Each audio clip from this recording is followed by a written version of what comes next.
여러분, 혹시 스티브 잡스가 2007년에 아이폰을 처음 들고 나왔던 순간을 기억하시나요? 그때 막 기술을 통해서 현실의 불편함을 해결한 가장 진보적인 발표였다는 평가가 많죠. 저도 그 발표를 보면서 막 같이 박수 쳤던 기억이 있는데요. 저는 오래간만에 지난 8월 20일 테슬라가 발표한 AI 데이를 보면서 같은 느낌을 받았습니다. 테슬라는 2019년에는 오토노미 데이, 2020년에는 배터리 데이와 같이 그의 핵심 키워드를 제목으로 자사의 기술을 자랑하는 행사를 열고 있습니다. 특히 올해는 AI 데이라는 이름으로 테슬라가 전기자동차를 만드는 회사에서 인공지능을 만드는 회사로 선언하는 계기가 될 것이라는 전망이 많았는데요. 그 예상이 맞아떨어졌습니다. 사실 이번 발표에는 지난번 발표들과는 차원이 다른, 그러니까 엄청나게 어려운 발표 내용들이 많아서 영어가 짧은 저로서는 굉장히 어려운 발표였는데요. AI 데이가 끝난 지 2주가 지난 지금 AI 데이에 있었던 이야기를 이제야 조금씩 이해할 수 있었습니다. 여러분과 함께 나누고 싶은데요. 한번 들어보시죠.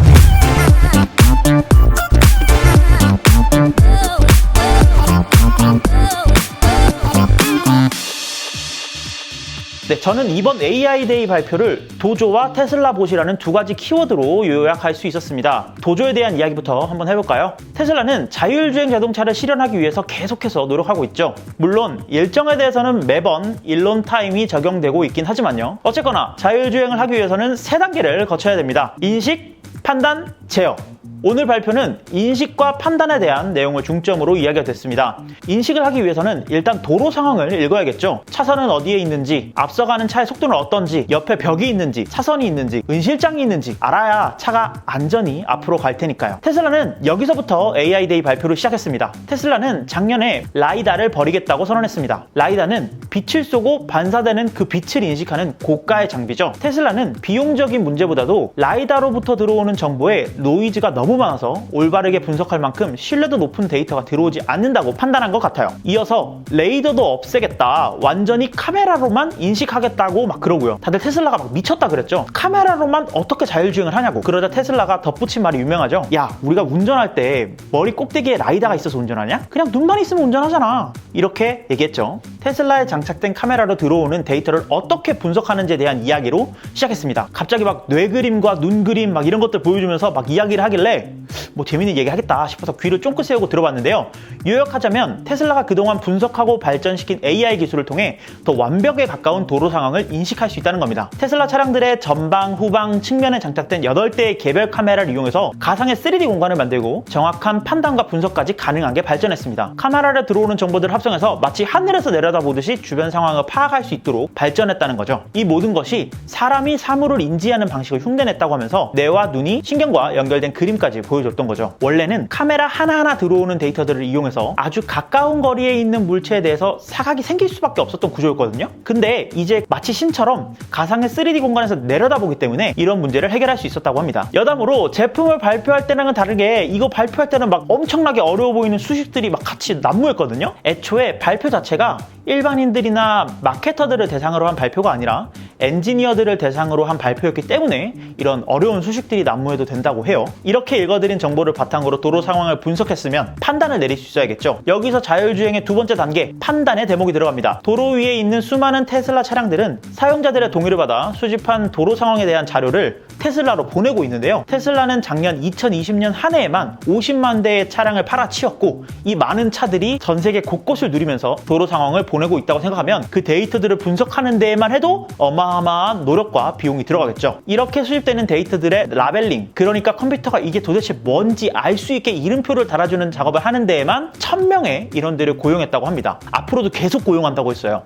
하지만 이마저도 부족했는지 오토 라벨링을 할 수 있게 사용자로부터 가져온 데이터들을 어떻게 분석하는지에 대한 이야기도 했어요. 이렇게 모은 데이터를 가지고 시뮬레이션을 하는 이야기도 했는데 이게 마치 알파고가 자신과 자신이 대국하듯이 가상의 세계를 만들어 놓고 계속해서 돌발 상황을 만들어내면서 시뮬레이션 하고 있다고 공개했습니다. 아니 근데 저는 이 시뮬레이션을 보면서 진짜 동영상인 줄 알았는데 이게 어디서 찍은 거게요? 라고 하더니 사실은 시뮬레이션이다 라고 얘기해서 깜짝 놀랐습니다. 앞서 말한 인식의 단계에서 라이다나 정밀한 지도 없이도 학습된 데이터를 통해서 적절하게 AI가 판단할 수 있도록 설계했다고 했죠. 실제 사례도 소개했는데요. 양 옆으로 차량이 마구 주차된 좁은 골목에서 오토파일럿으로 주행하던 차량이 마주오는 차량을 마주쳤을 때 어떤 판단을 내리는지 예시를 보여줬는데요. 앞서오는 차량이 나를 위해 비켜줄 것인지 내가 지나갈 수 있는지를 판단해서 안전하게 길을 뚫고 나오는 장면을 보면서 와, 이거 나보다 운전 잘하는데? 라는 생각을 했습니다. 또 주차장을 뱅뱅 돌면서 자동으로 주차하는 모습도 보여줬는데 이런 기능을 실생활에서 쓸 수 있다면 얼마나 편할까요? 사실 이런 데이터들을 모두 관장할 수 있는 것이 바로 테슬라가 주구장창 외치던 도조 프로젝트가 맞게 됩니다. 전 세계 수많은 테슬라 차량으로부터 들어온 데이터를 인공신경망을 통해 분석하는 슈퍼컴퓨터인데요. AMD에서 칩셋 개발을 지휘하다가 테슬라에서 자율주행 부분을 리드하고 있는 가네시 벤카타라마나는 이름도 어려워요. 슈퍼컴퓨터 도조를 위해서 D1이라고 불리우는 칩을 자체적으로 개발했다고 밝혔습니다. 7나노 공정으로 만들어진 D1 칩은 500억 개의 트랜지스터로 구성되어 있는데 1초에 1조번 연산한다는 테라플로스라는 단위로 표현했을 때 무려 362테라플롭스의 속도로 머신러닝을 할 수 있다고 합니다. 여기에 D1 칩끼리 최대 50만 개를 서로 연결할 수 있어서 낮은 지연 시간을 제공한다고 하는데요. 25개의 D1 칩이 연결되어 있는 제품을 공개하면서 이것이 하나의 블록이라고 밝혔습니다. 이 블록으로는 1초에 9,000조 번 연산할 수 있는 9페타플롭스의 성능을 가진다고 말했고 다시 이 블록을 120개 연결해서 1초에 180경번 연산 처리가 가능한 엑사팟을 공개했습니다. 이게 지난 6월에 컴퓨터 비전에 관해서 발표하는 CVPR 2021에서 테슬라가 자신있게 발표했던 엑사팟의 모습인 거죠. 이렇게 맞추고 저렇게 맞춰서 그 성능이 늘어나는 게 굉장히 신기했습니다. 테슬라가 만든 도조는 세계에서 5번째로 빠른 슈퍼컴퓨터가 되었고 온전히 그 능력이 전 세계의 자동차들이 보내온 동영상을 분석하는 데 쓰일 것이라는 게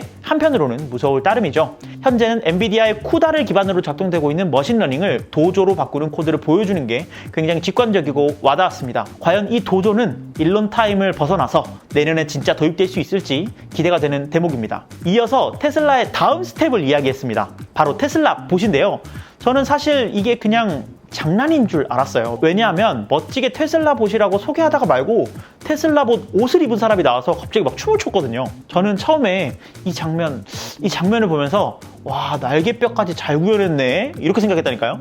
하여튼 테슬라는 이미 우리는 바퀴 달린 로봇을 만들고 있다고 말했는데요. 생각해보면 그렇죠. 우리의 개입 없이 자동차 모양으로 생긴 로봇을 타고 다니는 거나 마찬가지니까요. 여기에 앞으로 도조가 학습한 내용을 토대로 정확한 판단을 내릴 거라고 예상하고 있고요. 오토파일럿을 위해서 AI를 만들다 보니까 이거 단순히 운전에만 이 기술을 쓰는 게 아깝다고 느꼈나 봅니다. 테슬라 봇을 빗대어서 거꾸로 바퀴가 없는 테슬라의 뿐이다 라고 말하기도 했으니까요. 이 테슬라 봇은 키는 172cm에 57kg의 몸무게를 가졌는데 사실 우리가 지금까지 봐왔던 로봇들과는 좀 달라요. 매우 사람처럼 생겼고 또 손이 매우 정교하게 구현될 것이라는 것을 보여줬습니다. 테슬라 자동차들은 필수였던 운전을 선택할 수 있게 했고 나아가서 테슬라 봇은 지겹고 위험한 노동을 선택할 수 있게끔 하겠다고 말했는데요. 그러니까 내가 운전의 재미를 느끼고 싶을 때는 수동으로 운전을 하고 피곤하거나 이동수단으로서 자동차를 생각할 때는 자율주행을 맡기듯이 노동도 이제 내가 하고 싶을 때만 하라는 거죠. 인간이 하는 일을 모두 대신할 수 있게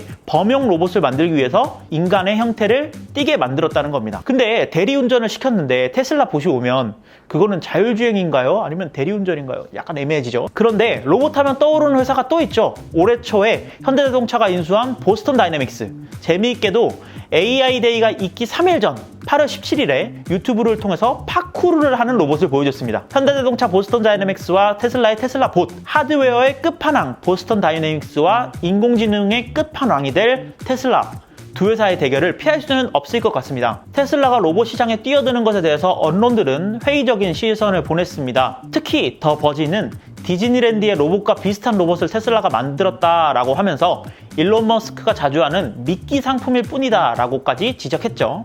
글쎄요, 저는 왠지 실현해낼 것만 같아서 무서운데요. 일단 지켜보려고 합니다. 네, 오늘 제가 준비한 소식은 여기까지입니다. 새롭게 바뀐 자가발전의 2주의 발전 어떠셨나요? 재미있으셨다면 구독과 좋아요 꼭 눌러주시고요. 다음 주에 뵙겠습니다. 저는 디자인하는 개발자 아망드였습니다. 안녕!